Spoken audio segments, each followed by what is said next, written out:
Olá, meus amigos, minhas amigas do Justiça Federal. Atenção aí, decisão nova do Pleno do STF, tese fixada no regime da repercussão geral na tela aí para vocês.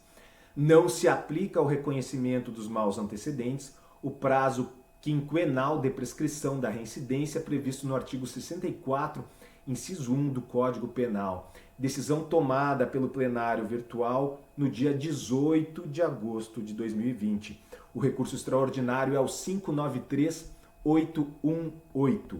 Vamos entender isso aí. Como vocês sabem, a reincidência está prevista no artigo 63 do Código Penal, de modo que quando o agente praticar um novo crime após o trânsito em julgado de condenação anterior, ele é considerado reincidente. Nos termos do artigo 63, que está aí na tela, verifica-se a reincidência quando o agente comete novo crime depois de transitar em julgado a sentença que, no país ou no estrangeiro, o tenha condenado por crime anterior. Ocorre que, nos termos do artigo 64, inciso 1, há o chamado período depurador, ou seja, passados 5 anos do cumprimento da pena ou da extinção desta pena, não subsistem os efeitos da reincidência. Vejam aí a redação do inciso 1 do artigo 64.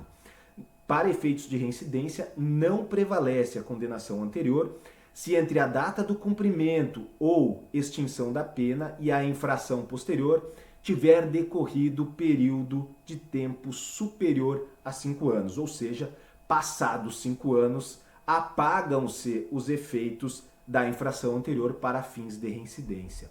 A pergunta é: embora essas condenações pretéritas não possam ser valoradas para fins de reincidência, elas podem ser valoradas como maus antecedentes na primeira fase da aplicação da pena, entre as circunstâncias vetoriais do artigo 59 do Código Penal?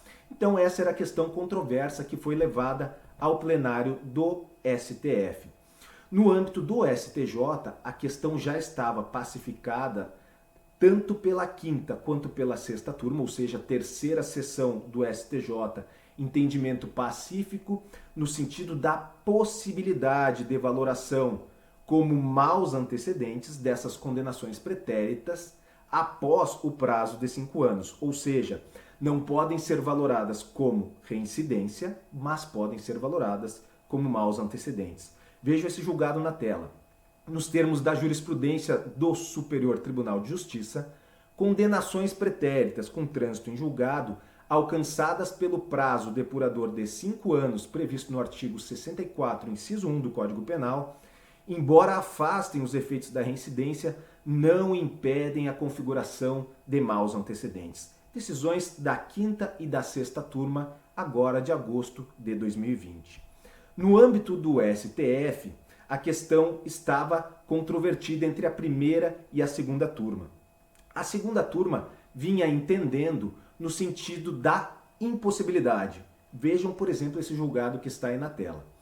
Quando o paciente não pode ser considerado reincidente, diante do transcurso de lapso temporal superior a 5 anos, conforme previsto no artigo 64, inciso 1 do Código Penal, a existência de condenações anteriores não caracteriza maus antecedentes. Decisão da segunda turma.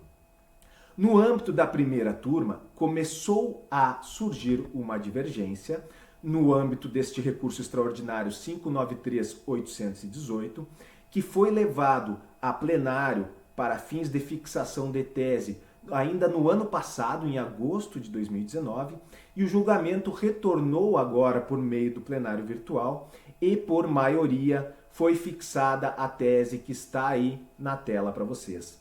Não se aplica ao reconhecimento dos maus antecedentes o prazo quinquenal de prescrição da reincidência previsto no artigo 64, inciso 1 do Código Penal. Então, pessoal, muita atenção aí. Agora o entendimento está pacificado na quinta e na sexta turmas do STJ e também pelo plenário do Supremo Tribunal Federal. Ou seja, tema quente certamente será objeto de questionamento nos concursos públicos muito em breve.